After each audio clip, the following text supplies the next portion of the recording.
বর্তমানে সব জিনিসের একটু দাম বেশি। এই এক সপ্তাহের মধ্যে একটু দাম বেড়ে গেছে। আগে যেমন ফুলকপি ছিল 50 টাকা, এখন 70 টাকা 65 টাকা। পাতাকপি ছিল 40, 30, 35 ছিল, এখন 40 টাকা 45 টাকা। শাকের দাম একটু বাড়িছে। উস্তার দাম ছিল 40 টাকা, এখন 60 টাকা। যে মূলের দাম কেটে 10 টাকা বেড়ে গেছে। দাম কেন বাড়ছে? এখন একটু আমদানি কম, তার জন্য। এখন তো শীতের শুরু, এখন তো আমদানি বেশি হওয়ার কথা। হবে, এই যে সামনে হবে। এখন বৃষ্টিও তো হয়নি, দাম কমে গেছে। হঠাৎ উঠে নতুন মালের দাম কমছে, কিন্তু হঠাৎ আবার দাম বেড়ে গেল।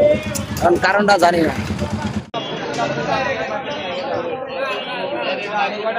বিশেষ দিন উপলক্ষে বাজারের আপনার উস্তের কেজি, ফুলকপি সব দাম বেড়ে গেছে।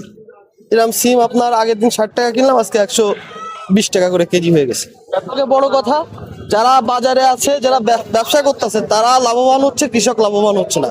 কৃষকরা ক্ষেতের থেকে তারা 2-3 টাকা লাভে দিয়ে দিচ্ছে, আর ইনারা এসে আমাদের গলা কাটতেছে। এ হলো দেশের অবস্থা ভাই।